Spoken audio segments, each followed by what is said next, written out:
Hello guys, मेरा नाम महेंद्र है। अब हम लोग इस वीडियो में देखेंगे कि NSX मैनेजर कैसे कॉन्फ़िगर होगा। तो स्टेप बाय स्टेप प्रोसेस करेंगे। लास्ट वीडियो में हमने NSX मैनेजर की डिप्लॉयमेंट की थी हमारी फिज़िकल सर्वर पे, और हम लोग उस NSX मैनेजर को पावर ऑन करने जा रहे हैं। तो ये मेरा NSX मैनेजर है जिसको हमने अभी डिप्लॉय किया है। इसमें number of CPU 4 virtual CPU हैं, शेयर और रिजर्वेशन। तो अगर आपके पास रिसोर्सेज कम है तो आप इस रिजर्वेशन को यहाँ से हटा सकते हैं, क्योंकि ये इसके लिए हमेशा रिजर्व रखेगा। सिमिलरली मेमोरी के अंदर भी देखेंगे तो ये रिजर्वेशन मेमोरी भी 16 GB रैम दी हुई है। तो मैं अपने इस प्रैक्टिकल होम लैब के अंदर जाऊंगा और इसमें इस NSX मैनेजर की सेटिंग्स पे जाकर रिजर्वेशन जो वैल्यूज़ हैं उसको मैं ज़ीरो करूँगा, क्योंकि मैं कोई भी रिजर्वेशन नहीं रखना चाहता हूँ। तो ये हमारी ज़ीरो हो गई है, और मेमोरी में भी हम इसकी रिजर्वेशन मेमोरी भी ज़ीरो डिफाइन करेंगे। तो आप दोबारा चेक कर सकते हैं, रिजर्वेशन वैल्यू ज़ीरो है और मेमोरी भी इसमें 16 GB रैम है। देन उसके बाद उसको ओके पे हम लोग इसे क्लिक करेंगे। देन इसके बाद इसको पावर ऑन कर देते हैं और ये मशीन हमारी अब स्टार्ट हो जाएगी। अब हम लोग इसको अपने इन्वायरमेंट के अंदर इसको यूज़ करेंगे, जो कि हमने नेस्टेड इन्वायरमेंट जो क्रिएट किया है उसमें हमें ये नज़र आएगा। तो आई थिंक ये पावर ऑन नहीं हुई थी, अब ये पावर ऑन होगी। ठीक है, इसने एक मैसेज दिया है तो इसका मतलब ये मशीन पावर ऑन हो गई है। तो एक बार चेक करते हैं इसका कंसोल लेकर।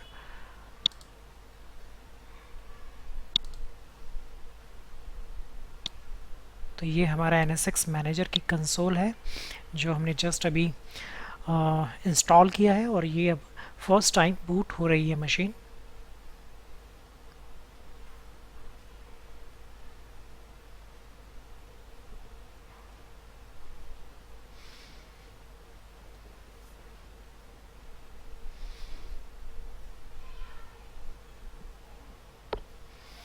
तो ये टाइम लेगी मशीन को बूट होने में। तो मैं तब तक के लिए वीडियो को पॉज कर लेता हूँ।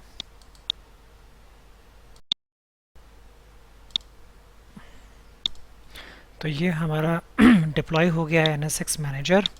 तो इसमें हम लॉगिन लेंगे एडमिन से, और पासवर्ड जो हमने डाला था VMware123!45। तो यहाँ पर हम लोग इस पर लॉगिन लेंगे। तो ये लॉगिन हो गया है।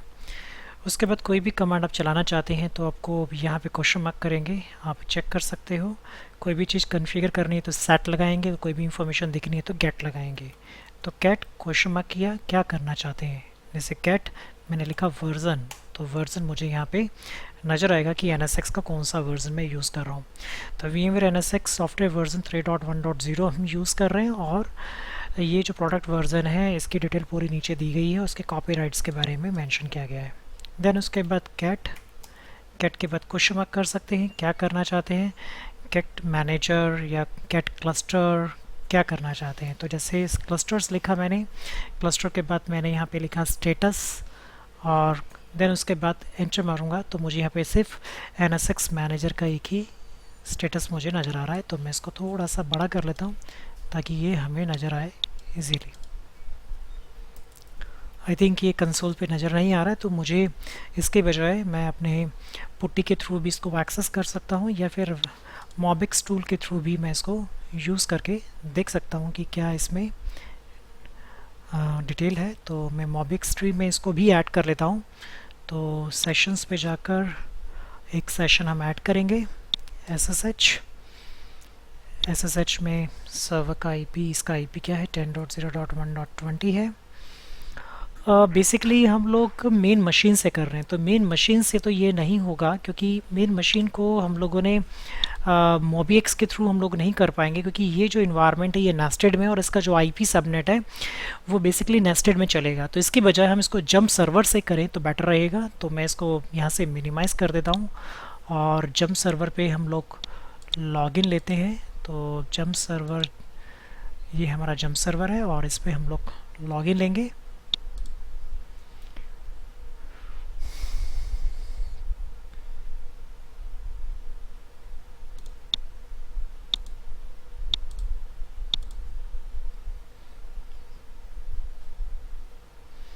इस जंप सर्वर पे हम लोग यहाँ पे लॉगिन ले लेते हैं और इसका पासवर्ड VMware1 एक्सक्लेमेशन। और जैसा कि आप ये स्क्रीन देख पा रहे हैं कि ये हमारे जंप सर्वर की स्क्रीन है और यहाँ पे पुट्टी सेशन पहले से खुला हुआ था जो कि ESXi सर्वर का था।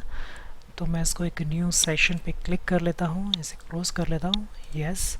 और यहाँ पे होस्ट नेम या IP एड्रेस, तो मैं इसको nsxp01.lab.local के नाम से इसको करूँगा और इसको मैं यहाँ पे लूँगा से इसी नाम से मैं इसे कॉपी कर लेता हूँ ताकि थोड़ा इजी रहेगा मेरे लिए। तो मैं इसको P01 तक रखूँगा और इसको सेव किया। जब भी ओपन करना होगा मैं इसको डबल क्लिक करूँगा और ये लोड होगा और उसके बाद ये मुझे सर्विस नज़र आएंगी। तो हमें ये चेक करना होगा कि क्या मैं इस NSX मैनेजर को शायद मैं कम्युनिकेट नहीं कर पा रहा हूँ, तभी ये मुझे यहाँ पे SSH का सेशन नहीं आ रहा है, या फिर दूसरा ऑप्शन हो सकता है कि SSH सर्विस इसमें एक्टिवेट नहीं हुआ है। तो उसको चेक करने के लिए सबसे इजी वे है कि रन पे जाएं, CMD करें और पिंग करके देखें 10.0.1.20 को कि क्या हमें रिस्पॉन्ड आ रहा है या नहीं आ रहा है। तो हमें ये रिस्पॉन्ड अभी नहीं कर रही है VM, तो हमें नेटवर्क सेटिंग्स चेक करनी होगी कि इस पर इशू क्या है जिसके कारण ये पिंग नहीं कर रही है। तो एक बार हम इसको कंटिन्यूसली मैनेज टी करके ऑन करके छोड़ देते हैं और हम अपने वेब ब्राउज़र पे जाते हैं और हमारी जो NSX की मशीन है इस पर राइट क्लिक करेंगे, एडिट सेटिंग्स पे जाएंगे।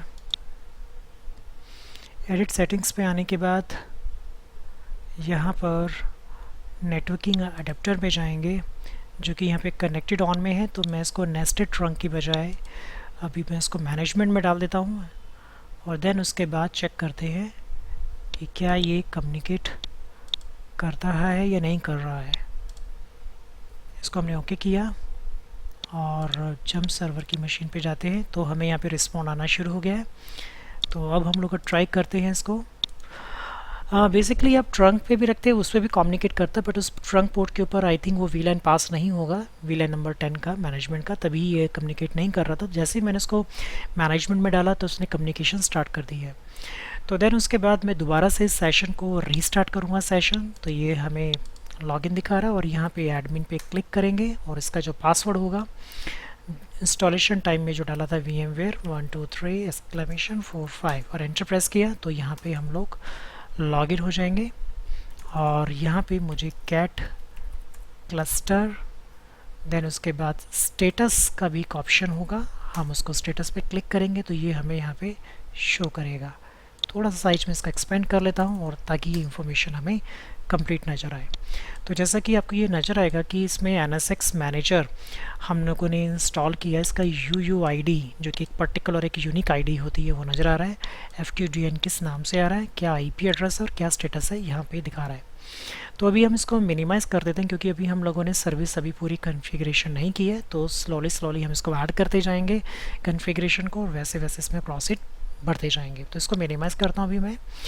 हम नेक्स्ट कंसोल खोलेंगे और यहाँ पर https://nsxp01.lab.local के नाम से एंटर प्रेस करेंगे। सिक्योरिटी सर्टिफिकेट का एक मैसेज आया जिसको मैं एडवांस पे जाकर एक्सेप्ट एंड रिस्क करेंगे।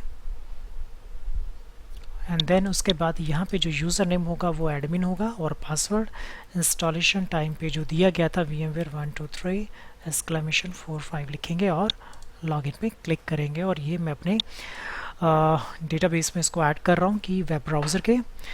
और फर्स्ट टाइम जब भी यूज़र एंटर करेगा तो एंड यूज़र लाइसेंस एग्रीमेंट होगा जो कि सभी प्रोडक्ट जितने भी वेंडर्स हैं अपने प्रोडक्ट्स के लिए हमेशा वो लाइसेंस एग्रीमेंट करवाते हैं। तो उसके लिए अभी हम लोग भी यहाँ पे भी एग्री करेंगे और कंटिन्यू करके इसको आगे बढ़ेंगे।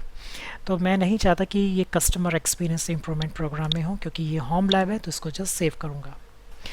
उसके बाद यहाँ पे आपको ये नज़र आएगा कि ये आपको एक पूरा इन्वायरमेंट है और इस इन्वायरमेंट का मैं थोड़ा सा जूमिंग साइज रिड्यूस करूँगा, एटलीस्ट ये सारी पेज के ऊपर एक नज़र आए प्रॉपर। तो यहाँ पे आपको नज़र आएगा ऊपर टैब से पहले VMware का लोगो NSXT नज़र आएगा, राइट साइड में सर्च, बेल आइकन, कोई भी नोटिफिकेशन है और कोई भी हेल्प चाहिए तो आप यहाँ से क्लिक करके हेल्प पे जा सकते हैं। और आपको अगर इसकी थीम चेंज करनी है तो यहाँ से आप थीम भी चेंज कर सकते हैं, जो कि सन एंड मून लाइट में होता है, और किस यूज़र से लॉगिन है आपको यहाँ पे ये नज़र आएगा। आप कोई भी चीज़ों को सर्च करना चाहते हैं तो यहाँ पे भी क्लिक करके सर्च कर सकते हैं, और इस सर्च बार में भी जाकर भी आप सर्च कर सकते हैं जो ऑब्जेक्ट आपने NSXT के अंदर क्रिएट किए हैं। तो होम टैब के अंदर आपको overview, alarm and monitor, dashboard नज़र आएगा। ओवरव्यू के अंदर नेटवर्किंग के अंदर अभी तक कुछ भी कन्फिगर नहीं है, तो service not configure yet. Inventory की बात करें तो कोई भी ऑब्जेक्ट हम लोगों ने क्रिएट किया है, जैसे कि ग्रुप्स हो गई, वर्चुअल मशीन्स हो गई, फिजिकल सर्वर्स हो गए। कुछ डिफ़ॉल्ट हैं सर्विसेज 40963 कॉन्टेक्स्ट प्रोफाइल्स हैं जो कि पहले से बनी हुई हैं। सेम ऐसी सिक्योरिटी प्रोफाइल की बात करें तो सिक्योरिटी प्रोफाइल में 2 डिस्ट्रीब्यूट फायरवॉल पॉलिसी हैं जो बाय डिफ़ॉल्ट इसमें अवेलेबल होती हैं। 0 gateway policies, and point policy, network interception NS policy वो भी कन्फिगर नहीं है, और 1 network interception EW policy, east west policy के लिए इसमें रखा गया है, पॉलिसी इसमें है, अवेलेबल है इसमें एक। सिस्टम्स की बात करें, 2 ट्रांसपोर्ट जोन है जो बाय डिफ़ॉल्ट बने होते हैं, 0H transport node, 0H cluster, 1 NSX management node, 2 users. तो ये सारी इंफॉर्मेशन इसमें ऐड ऑन की हुई है। अलार्म्स में क्लिक करेंगे तो कोई भी ऐसा एरर आता है, कोई भी ऐसी इंफॉर्मेशन आती है तो यहाँ पे हाईलाइट करेगा कि ये अलार्म जनरेट हुआ है, और उस अलार्म के बिहाफ पर आप उसके एरर लॉग्स या उसको देखकर आप समझ सकते हैं कि किस कंडीशन के लिए वो है। तो सिस्टम्स पे क्लिक करेंगे, नेटवर्क एंड सिक्योरिटी पे जाएंगे तो नेटवर्क सिक्योरिटी के आपको सारे लाइक सिक्योरिटी लोड बैलेंसर या गेटवे, कितना ट्रैफिक हिट आया है, कितने नंबर ऑफ ऑब्जेक्ट्स हैं, वो सारी चीज़ें आपको यहाँ पे शो करेगा। सेम ऐसे ही आप कॉम्प्लाइंस एंड रिपोर्ट में जाकर भी चेक कर सकते हैं कौन से कॉम्प्लाइंस में क्या इशू है और कैसे इसको रिजॉल्व करना है। कस्टम के अंदर आप कस्टम ऐड ऑन कर सकते हो, बट हमारे यहाँ पे भी कस्टम हम यूज़ नहीं कर रहे हैं। ये कस्टम हम लोगों को ऐड करना है तो वाया हेल्प ऑफ API के थ्रू हम लोग इसको ऐड कर सकते हैं इसमें। देन उसके बाद नेटवर्किंग ऑब्जेक्ट के अंदर ये नेटवर्किंग ऑब्जेक्ट्स आएंगे जिसमें हम लोग वर्चुअल राउटर्स और लॉजिकल स्विचेस और फायरवॉल और load balancer, netting, DNS, IP pool, सारी चीज़ें यहाँ पर हम लोग कन्फिगर करेंगे।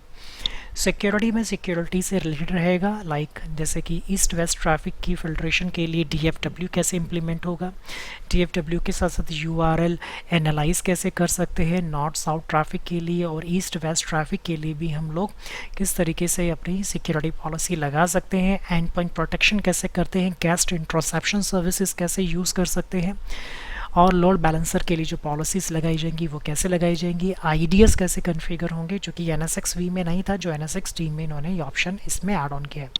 कन्फिगरेशन टैब पे क्लिक करेंगे तो कितने रूल्स कन्फिगर हैं, कितने गेटवे पॉलिसीज़ कन्फिगर हैं, वो एवरीथिंग यहाँ पर आपको डैशबोर्ड पे नज़र आएगा। कैपेसिटी में आपको कैपेसिटीज़ की शो करेगा कि कितने कितने सर्विसेज इसमें रनिंग कर रही हैं, किसकी मैक्सिमम कैपेसिटी है, किसकी मिनिमम कैपेसिटी है, तो उसके अकॉर्डिंग यहाँ पे आप एडिट या मॉडिफाई भी कर सकते हो, रीसेट वैल्यू कर सकते हो आप उसकी। इन्वेंट्री में इन्वेंट्री ऑब्जेक्ट्स होंगे कि आपके पास कितनी, सपोज़ करो कि आपके नंबर ऑफ होस्ट एडेड है NSX-T में, तो जितने भी होस्ट एडेड हैं वो एक सेम ट्रांसपोर्ट जोन के हैं तो उनकी सारी वर्चुअल मशीन्स भी यहाँ पे आपको शो करेगा। सेम ऐसे आपकी सर्विसेज है, ग्रुप्स है, ऐसे काफ़ी सारे ऑब्जेक्ट्स होंगे। जैसे जैसे हम स्लोली इसमें एंटर करेंगे तो काफ़ी चीज़ों के बारे में आइडिया होगा और देन हम इसको ईजिली अंडरस्टैंड कर पाएंगे। प्लान एंड ट्रबल शूटिंग के अंदर आपको किस तरह की ट्रबल शूटिंग करनी है, किस तरह का ट्रैफिक फ्लो चेक करना है, पोर्ट मिररिंग चेक करनी है, या फिर डिस्कवर करना है कि किस तरह का एक्शन होना चाहिए, रिकमेंडेशन होनी चाहिए, वो सारी चीज़ें यहाँ पे आप कॉन्फ़िगर कर सकते हैं। स्विच IP फिक्स प्रोफाइल के और कलेक्टर्स के थ्रू भी आप कर सकते हैं। कलेक्टर्स और IP फिक्स प्रोफाइल की बात करें तो आपको सबसे पहले डिस्ट्रीब्यूट स्विच पे जाकर वो सर्विस इनेबल करनी होगी। जो भी डिस्ट्रीब्यूट स्विच के ऊपर कोई भी ट्रैफिक मूव कर रहा है या एक पोर्ट ग्रुप से दूसरे पोर्ट ग्रुप पे ट्रैफिक जा रहा है तो वहाँ पे आपको वो सर्विस इनेबल करके देन आपके पास वो सारी इंफॉर्मेशन आनी शुरू होगी। सिस्टम्स की बात करें तो इसमें सिस्टम की डिटेल दिखाएगा कि मेन सिस्टम है क्या, लाइक जैसे कि कॉन्फ़िगरेशन, अप्लायंस, फैब्रिक, ये सारे इंपॉर्टेंट पार्ट हैं जो कॉन्फ़िगरेशन टैब में आते हैं।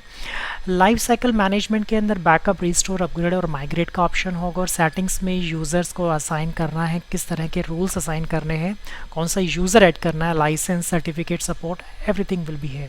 तो यहाँ लाइसेंस पे अगर क्लिक करेंगे तो जो बाय डिफ़ॉल्ट लाइसेंस होता है वो आपको यहाँ पे नज़र आएगा। VMware vShield एंडपॉइंट का नज़र आ रहा लाइसेंस, जो कि ये नेवर एक्सपायर में रहता है, बट इसका आपको अगर आगे कॉन्फ़िगर करना है तो आपको इसमें एक लाइसेंस ऐड करना होगा।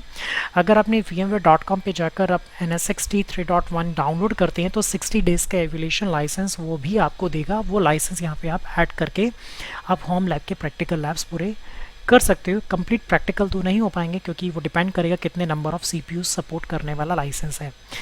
मेरे अकॉर्डिंगली उसमें जो लाइसेंस होता है वो 10 CPU का ही होता है, तो आपको नंबर ऑफ़ होस्ट भी अपने उतने ही रखने होंगे, उसके अकॉर्डिंग आपको CPU बेस्ड लाइसेंस आप उसको कंज्यूम कर पाओगे। तो अब हम लोग चलते हैं अपने सिस्टम ओवरव्यू की तरफ चलते हैं, जिसके अंदर देखते हैं कि कैपेसिटी भी हमारे पास जो हम लोगों ने देखी कि इसमें compute manager, current inventory, maximum, minimum और मैक्सिमम कैपेसिटी थ्रेशोल्ड कितना है, तो ये सारी चीज़ें पहले से इसमें डिफाइंड है। तो बट हम लोगों को अपना अप्लायंस कॉन्फ़िगर करना है, तो अप्लायंस कॉन्फ़िगर करने के लिए अगर हम यहाँ पे देखते हैं कि ये कुछ रेड कलर का मैसेज आया है। VMware कभी भी रिकमेंड नहीं करता कि आप सिंगल NSX मैनेजर के साथ काम करें। अगर इन केस कोई भी प्रॉब्लम होती है तो एटलीस्ट आपके पास 2 NSX मैनेजर होने चाहिए। इन दोनों NSX मैनेजर के ऊपर रखा जाता है VIP, जिसको बोलते हैं वर्चुअल IP, जो कि लोड बैलेंस के लिए काम आता है। VIP बेसिकली एक तरीके से कोई भी ट्रैफिक हिट आता है तो वो सीधा आपके जो भी प्राइमरी NSX मैनेजर होगा, जो भी एक्टिव मोड में होगा, वो उस ट्रैफिक का आंसर देगा और सारी चीज़ों का रिस्पॉन्सिबिलिटी उसकी होगी। अगर वो NSX मैनेजर डाउन हो जाता है तो आपका VIP सेम रहेगा, तो VIP आपके सेकेंड NSX मैनेजर को रिक्वेस्ट फॉरवर्ड करना शुरू कर देगा। तो एक तरीके से वर्चुअल अप्लायंस की लोड बैलेंसिंग इसके नीचे होगी। वर्चुअल IP या तो आप कर सकते हो इस IP के थ्रू, या फिर आप एक और टेक्निक होती है जो फिजिकल लोड बैलेंसर को भी इम्प्लीमेंट कर सकते हो। फिजिकल लोड बैलेंसर पे भी एक वर्चुअल IP कॉन्फ़िगर होगा और वो IP का हिट आपके किस NSX मैनेजर पे जाए तो वो भी आप कॉन्फ़िगर कर सकते हो। बट अगर आपको एडिशनली NSX मैनेजर डिप्लॉय करना है तो उसके लिए सबसे पहले आपको vCenter सर्वर ऐड करना होगा और देन उसके बाद आप आगे बढ़ सकते हैं। A compute manager is required to deploy any of the application. To add a compute manager, go to the compute manager and page. A valid license such as NSX Data Center Enterprise Plus license is required to deploy NSX Intelligence. To add the license, go to the license page. तो अगर हम लोग एक और create करना चाहें तो कर सकते हैं, बट उसके लिए पहली जो प्री रिक्विजिट है कि आपको कंप्यूट मैनेजर में जाकर आपको पहले अपना vCenter इसमें ऐड करना होगा और उसके बाद आप एक और NSX मैनेजर डिप्लॉय कर सकते हैं। तो ये कैसे करते हैं तो ये मैं आपको छोटा सा इसमें करके दिखाता हूँ, तो एटलीस्ट आपको ये क्लियर हो जाएगा। तो सबसे पहले हम लोगों को जाना होगा कंप्यूट मैनेजर में। तो कंप्यूट मैनेजर में जाने के लिए आपको यहाँ पे फैब्रिक को ओपन करना होगा और यहाँ पे कंप्यूट मैनेजर का ऑप्शन अवेलेबल होगा। यहाँ पे ऑप्शन आएगा add compute manager. Add computer manager में कंप्यूट मैनेजर का नाम क्या होगा, जैसे कि मैंने आपको पहले ही बताया था कि vCenter सर्वर का जो हमने नाम रखा है vcsap.lab.local है, हम इसी नाम को ही यहाँ पे कनेक्ट करेंगे। तो यहाँ पे vcsap.lab.local होगा। डिस्क्रिप्शन में करना चाहेंगे primary site vCenter, type vCenter होगा FQDN, तो हम इसी नाम को कॉपी करेंगे यहाँ पे और यहाँ पे पेस्ट करेंगे। उसके बाद इसका यूज़र नेम जो रहेगा वो रहेगा vSphere का, जो कि हम लोगों ने जब भी हम लॉगिन करते हैं तो उसमें vSphere का यूज़र नेम आता है और पासवर्ड भी हम वही देंगे जब हम उसमें लॉगिन करते हैं। देन उसके बाद क्रिएट सर्विस अकाउंट क्रिएट करें, इनेबल ट्रस्ट करें जो कि फुली एक्सेस देगा NSX के लिए, और service account support for vCenter version 7। तो सर्विस अकाउंट अभी हम लोग ऑप्शनल है, इसको यूज़ करना चाहें तो कर सकते हैं, बट अगर आप इसके ऊपर देखना चाहें तो ये क्या है, enable the flag to create a service account user on compute manager. This required by features such as a vSphere lifecycle manager to authenticate vAPI from NSX। तो हम vAPI अभी यूज़ नहीं करने वाले हैं, अभी हम सिंपल इन्वायरमेंट क्रिएट करेंगे। हमारी कुछ नेक्स्ट वीडियो के बाद हम API से कैसे डेटा फैच करते हैं, कैसे सेट कर सकते हैं, तो वो भी मैं आपको वीडियो बताऊंगा, तो वो काफ़ी आगे जाकर होगा। बट अभी हम लोग बड़ा बेसिक लेवल से शुरू कर रहे हैं, तो हम लोग इसको प्रोसीड करेंगे और ऐड पे क्लिक करेंगे। ऐड पे जैसे क्लिक करेंगे तो ये थंब प्रिंट गेट करेगा vCenter सर्वर से, उसको ऐड पे क्लिक करना है और जैसे ही ऐड पे क्लिक करेंगे तो यहाँ पर ये vCenter सर्वर ऐड हो गया है। तो यहाँ पे ये इन प्रोग्रेस में है जैसा कि आप देख पा रहे हैं, और नीचे एक रिफ़्रेश का टैब है। अब इसको प्रेस करते रहेंगे तो यहाँ पे आपको नज़र आएगा कि रजिस्ट्रेशन स्टेटस में रजिस्टर्ड दिखा रहा है, बट कनेक्शन स्टेटस अभी भी क्या दिखा रहा है, कनेक्टिंग में है। तो इसको भी हम कुछ मिनट, हमें कुछ सेकेंड्स या मिनट्स बोलें तो हमें वेट करना होगा। जब ये पूरा कंप्लीट हो जाएगा देन उसके बाद हम इसको आगे बढ़ेंगे। तो ये लाइसेंस के लिए बोल रहा है, तो ठीक है, अभी हम लोग लाइसेंस के लिए अभी इसको भी कुछ प्रोसीड नहीं करेंगे। Some feature not supported with the end point license, please upgrade the license to use more support feature. जो भी एग्जिस्टिंग लाइसेंस इसमें है उसमें ये फीचर सपोर्ट नहीं करेगा, तो उसके लिए आपको इसका अपग्रेड लाइसेंस लेना होगा। तो इसने पूरी कंप्लीट दिखाई कि vCenter हमारा, उसकी आईडी, vCenter का नाम, टाइप vCenter है, वर्जन 7.0.1 है, रजिस्ट्रेशन रजिस्टर्ड है और कनेक्शन स्टेटस अप है, और ये कब रजिस्टर्ड हुआ है तो कंप्लीट ये इंफॉर्मेशन आपको यहाँ पे नज़र आएगी। देन उसके बाद हम वापस अप्लायंस पे आते हैं। तो अप्लायंस पे आने के बाद हमारा एक एरर कंप्लीट ख़त्म हो जाता है और उसके बाद आता है कि add a valid license such as NS6। तो ये लाइसेंस हम लोग बाद में भी ऐड कर सकते हैं। अगर यहाँ पर अगर आप अप्लायंस ऐड करना चाहते हैं तो ऐड पे क्लिक करेंगे, आपको यहाँ पे होस्ट का नाम देना होगा, उसका IP एड्रेस क्या रहेगा, गेटवे IP क्या रहेगा, DNS, ये इंफॉर्मेशन इसने फैच की हुई है। उसके बाद आपको इन्वायरमेंट बताना होगा कि 4 CPU 16 GB 300 GB रखना है या मीडियम या लार्ज, जो भी ऑप्शन आप सेलेक्ट करेंगे और उसके बाद नेक्स्ट पे क्लिक करेंगे तो ये ऑटोमेटिकली डिप्लॉय करना शुरू कर देगा आपके vCenter सर्वर में, जो भी हमने vCenter अभी ऐड किया है। बट हमारा जैसे कि बताया कि ये हमारी एक होम लैब है और इस होम लैब के अंदर मेरे को एक से ज़्यादा NSX मैनेजर की रिक्वायरमेंट नहीं है, तो हम लोग इसको अभी फ़िलहाल इंस्टॉल नहीं करेंगे। तो इसको भी मैं कैंसिल पे क्लिक कर देता हूँ।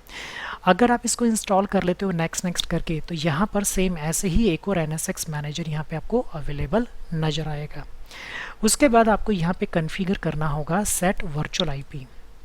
वर्चुअल आईपी में आपको वो वर्चुअल आईपी देना होगा जिससे कि आपका NSX मैनेजर एक्सेस हो पाए। तो इसमें कुछ इसके बारे में लिखा भी है। NSXT manager cluster other built in VIP for high availability but the uses of external load balancer offering following benefit load spread across all NSXT manager. NSXT manager can be different subnet and fast failover। तो इसमें 3 benefits ये load spread करेगा, NSXT manager के लिए different subnets में हो उसके लिए भी काम कर सकता है, और फास्ट फेल ओवर भी देता है जो कि VIP नहीं दे पाता है। हमने जब NSXT की इंस्टॉलेशन करना शुरू किया था उससे पहले मैंने एक DNS रिकॉर्ड बनाए थे और उस DNS रिकॉर्ड में 10.0.1.20 हमने असाइन किया था NSX P01 को और VIP को 10.0.1.21 दिया और इसको सेव पे क्लिक करेंगे और ये कॉन्फ़िगरेशन सेट शुरू हो जाएगा। It might take a few minutes to setup a new IP address. तो इस अप्लायंस को एक IP एड्रेस सेट होने में थोड़ा टाइम लगेगा। तो हम लोगों को एक बार NSX मैनेजर पे जाकर यहाँ पे एडमिन और पासवर्ड से लॉगिन लेंगे। तो जैसा कि आप यहाँ देख पा रहे हैं कि हम लोगों ने यहाँ पे लॉगिन लिया है और गेट क्लस्टर स्टेटस की बजाय हम इस बार इसको चेक करेंगे VIP क्वेश्चन मार्क और एंटर मारेंगे तो हमें VIP क्या नज़र आ रहा है 10.0.0.21 और असाइन टू 10.0.1.20। तो इसका मतलब ये 21 जो है ये 20 के ऊपर असाइन हुआ है, एक वर्चुअल IP है, तो हम लोग इसको यूज़ कर सकते हैं। तो अब ये कुछ टाइम के बाद ये हमें यहाँ पे कंप्लीट इन्फॉर्मेशन दिखाएगा कि ये कॉन्फ़िगर कर दिया गया और यहाँ पर VIP आपको जैसे बैकग्राउंड में बिल्कुल लाइट में नज़र आ रहा है 10.0.1.21। जैसे कंप्लीट कंफर्मेशन हो जाएगी उसके बाद हम लोग VIP के थ्रू इसको एक्सेस करके देखेंगे। तो हमें वेट करना होगा कुछ मिनट और। तो ये जैसे कॉन्फ़िगर होता है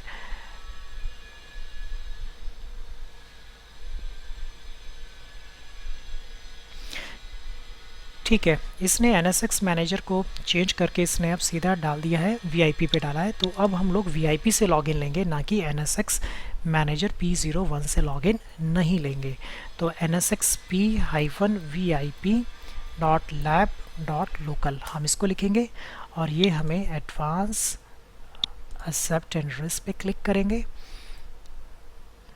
तो ये हमें यहाँ पे लॉगिन दिखाएगा। तो यूज़र नेम एडमिन है और पासवर्ड VMware 123!45 और इसको लॉगिन पे क्लिक करेंगे और इसको हम सेव कर लेते हैं। तो जब भी अब होगा नेक्स्ट टाइम हम VIP से करेंगे। मैं इसका थोड़ा साइज रिड्यूस कर लेता हूँ और हमें लाइसेंस के लिए बोला जा रहा है, ठीक है, लाइसेंस हम देंगे। दोबारा से हम लोग अपने सिस्टम पे आते हैं। सिस्टम्स पे आने के बाद यहाँ पे चेक करते हैं अप्लाइंस पे। तो अप्लाइंस पे आपको ये नज़र आएगा कि हमारा जो VIP है वो 10.0.1.21 कन्फिगर हो गया है और जो कि किसके ऊपर असाइन टू किसको, ये IP किसके साथ लिंक हो गया है, इस पर्टिकुलर NSX मैनेजर के साथ ये लिंक हो गया है। तो आई थिंक ये आपको ये चीज़ समझ आ गई होगी। बाकी इसकी व्यू डिटेल पे क्लिक करके देखना चाहें तो डिटेल देख सकते हो, कितनी सिस्टम लोड ले रहा है, कितनी मेमोरी है, स्टोरेज 12 GB 310 एलोकेट हुआ है, अप टाइम 0 आवर्स दिखा रहा है, कौन कौन से फोल्डर में कितनी GB का स्पेस है, कौन कौन से सर्विसेज रनिंग में है, वो सारी आपको नज़र आएंगी। अप्लाइंस की डिटेल नज़र आएंगी, आपको उसकी UID, उसका सर्टिफिकेट थंबप्रिंट भी नज़र आएगा। तो आपको काफ़ी हद तक सारी चीज़ें यहाँ पे ये शो करेगा। ऐसे ही आपको सेकेंड NSX मैनेजर पे भी जाकर चेक कर सकते हो आप, जो आपने कर डिप्लॉय किया हुआ है। तो VMware जो कहता है कि आप NSX मैनेजर एक डिप्लॉय करो या एक से ज़्यादा 3 भी आप डिप्लॉय कर सकते हो। तो ये था NSX मैनेजर की डिप्लॉयमेंट। नेक्स्ट के अंदर हम लोग आगे कॉन्फ़िगरेशन करेंगे और जो कि NSXT किस तरीके से कॉन्फ़िगर होता है वो सारी चीज़ें हम लोग अब नेक्स्ट वीडियो में लेकर आएंगे, जो कि आई थिंक आने वाली वीडियोस भी काफ़ी ज़्यादा इंजॉयबल होंगी और आप अपने घर की लैब में भी इसको डिप्लॉय कर सकते हो या फिर प्रोडक्शन इन्वायरमेंट के अंदर भी आप इसको फॉलो करके आप इसको डिप्लॉय कर सकते हो। Thank you.